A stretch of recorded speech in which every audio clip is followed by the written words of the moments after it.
Hello everybody, and welcome back to another Game News Roundup. Today we are going to discuss the latest VGChartz hardware sales estimates for the month of July 2024. The biggest headline is our estimates have the PS5 topping 60 million units sell-through lifetime. There's always a difference between shipped and sell-through.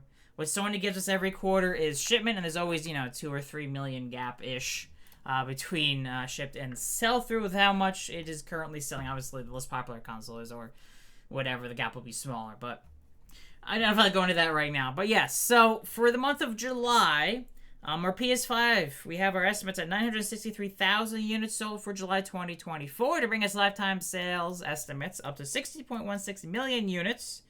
Nintendo Switch, came in second place with 652,000 units sold to bring its lifetime over 142 million, 142.06 million sold estimated lifetime. It is about 12 million or so at this point behind the DS, and the PS2, 13 to 18 million depending on the numbers, because we never actually got an official lifetime figure from Sony on the PS2. It's just working out the available data to see what makes the most sense, which I've gone over that in the past.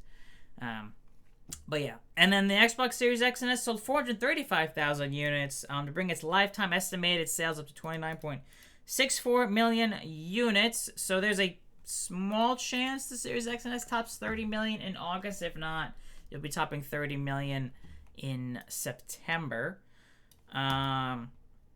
So yeah, anyway, so moving on.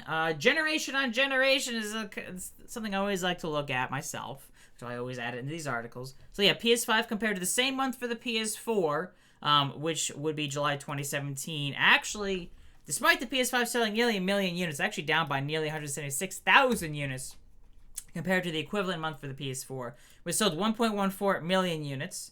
However, for the first time in a long-ass time, the Xbox Series X and S is actually up compared to the Xbox One. It's been, all year, pretty much it's been down, generation on generation. So that gap between the Xbox Series X and S and Xbox One actually has been growing.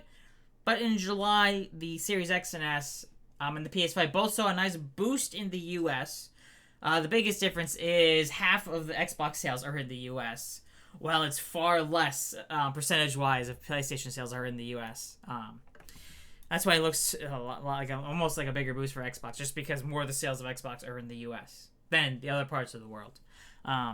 So yeah, and the Xbox Series X and S are up by over 124,000 units compared to the Xbox One, so it's actually closed the gap slightly compared to the Xbox One. It has been tracking behind the Xbox One life-to-date sales. Year over year sales, PS5 sales are down 285,000 units, or 22.9%. Xbox Series X and S sales are actually up year on year for the first time in a long time. Again, mainly thanks to the release of college football in the US, which absolutely did extremely well because it is exclusive to the PlayStation 5 and Xbox Series X and S. So casual gamers who do sports titles or Call of Duty, they finally had an actual reason to upgrade to a next-gen console, because, well, you can still play Call of Duty or Madden or, EA Sports FC on last-generation consoles. So yeah, Series X and S are up 64,000, about 17% year-on-year, and the Nintendo Switch sales are down by 314,000 units, or about a third, 32.5% year-over-year.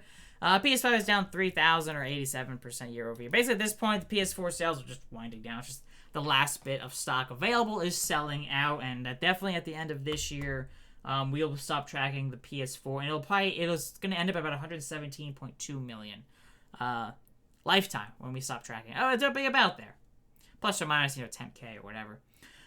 Sales month on month, so from June to July. However, before I go into this, note our June figures are for 5 weeks.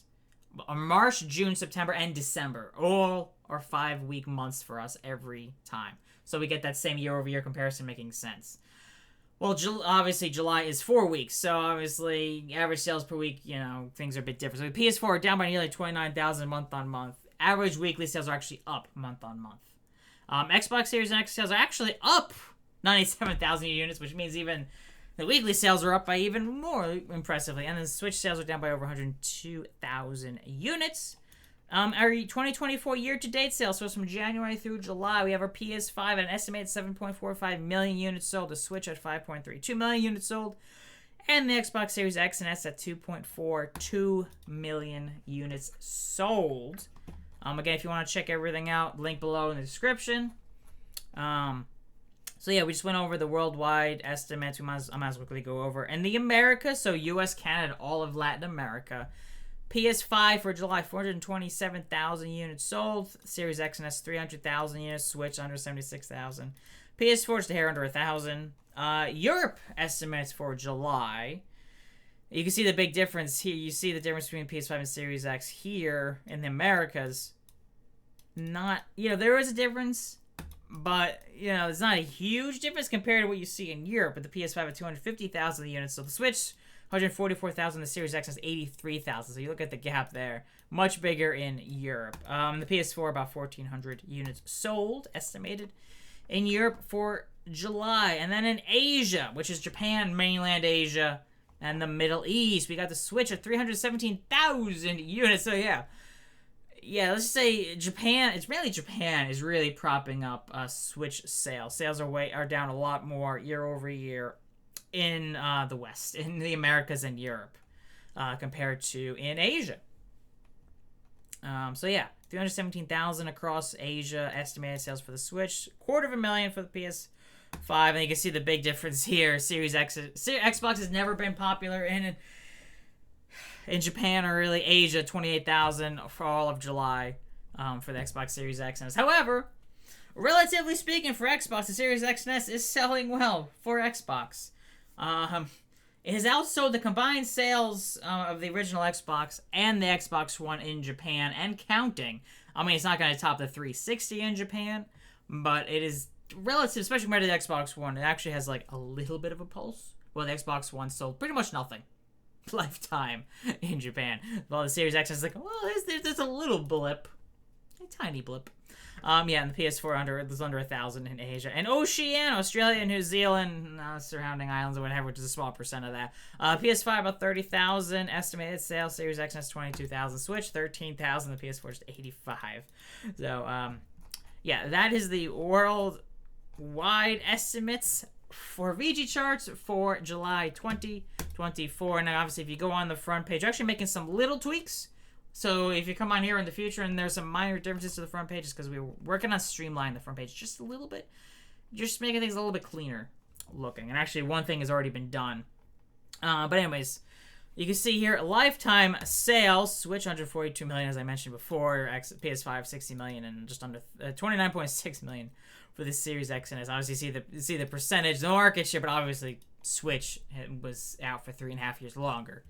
And the PS5 and Series X and S. But if you want to, you can go to this drop down and see the Switch compared to the PS4 and Xbox One.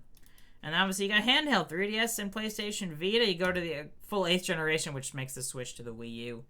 The whole generation thing with how Nintendo's doing things is not quite so much a thing anymore. And then you can see 7th generation here. 6th generation, etc. You can always even go look at Nintendo console sales, which is always funny. Like, okay, the NES, then it just shrinks. It shrinks down to the GameCube, but then huge boost to the Wii. The Wii U is a complete bomb, and then look at the Switch, 142 million, and still counting. You look at Sony's consoles, which,